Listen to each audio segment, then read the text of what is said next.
All right, Esther chapter 4. Let's call this week's set of lessons a recipe for relief, understanding that the entire nation of Israel, at least that portion that has been taken into Babylonian captivity, of course, Babylonia now being controlled by Persia, all the Jews in Persia are now under threat of death after Haman has persuaded the king to let him issue an edict calling for their genocide on the 12th month of that year. And so once they start to get word, they are all facing death.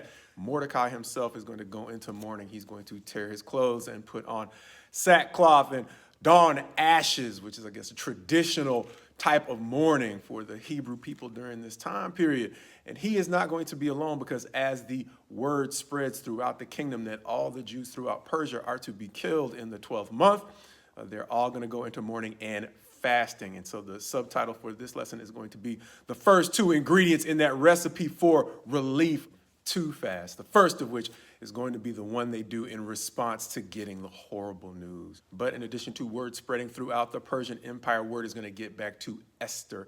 And once she finds out, she is going to send clothes to Mordecai, understanding he has torn his garments and he is now wearing sackcloth and ashes.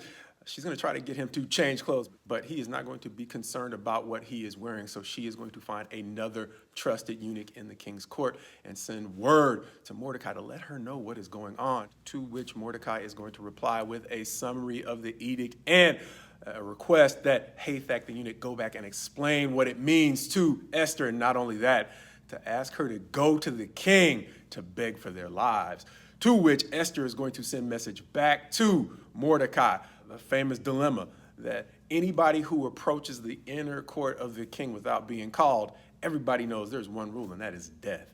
To which Mordecai is going to send word back that, look, don't think that just because you're in the palace, you are going to bypass our fate.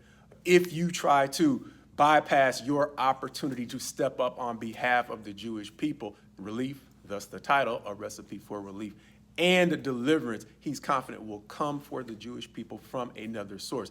But how do you know that you weren't made queen for such a time as this? The famous passage from this entire letter. And so she is going to send word back that, fine, do this for me though. Have everybody in Susa, at least all the Jews in Susa, fast for me day and night for 3 days, eating and drinking nothing. And likewise, she is going to fast with her servants. And she says, if I die, I die. And the chapter is going to end by saying Mordecai isn't just barking out orders. He is going to do everything that Esther has asked him to do, thus ending the chapter. But among the things that stood out to me are, of course, for such a time as this, and the famous lesson that it's one thing to have privilege, but it's another thing to understand why we have it. Because to a certain degree, no matter what we have in the form of struggles, we have privileges and, more importantly, opportunities. And the thing that Esther might have been missing out on was the shelf life on her opportunity. So just like a carton of milk can go bad because it has a shelf life, privilege and opportunity function much the same way, understanding the old adage, ain't nothing certain in life but death and taxes. And so Mordecai is helping her to understand that she has a narrowing window of opportunity even in the palace, because if someone finds out, she is quite possibly going to meet the same fate as everyone else, which brought me to a couple of other realizations that tied directly into the two fasts in this chapter. The first one is, even though they seem to have done a great job of keeping her Jewish identity under wraps, somebody knew. And even Mordecai wasn't like, oh, wait, that's not happening. The queen is Jewish.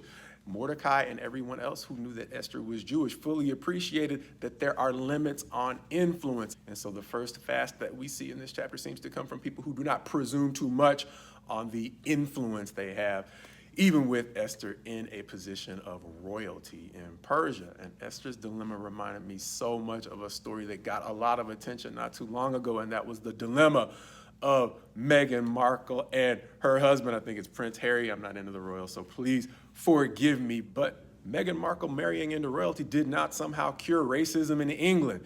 And it also reminded me of President Obama. And even within the last month, I've heard somebody criticize President Obama for all the things he wasn't able to do for Black America, because there are times when people fail to appreciate the limits of influence. And that is exactly why the first ingredients we see in the relief for the Jewish people comes in the form of fasting, because they do not assume that just because they have a position of influence, that influential person can just go fix their problems for them.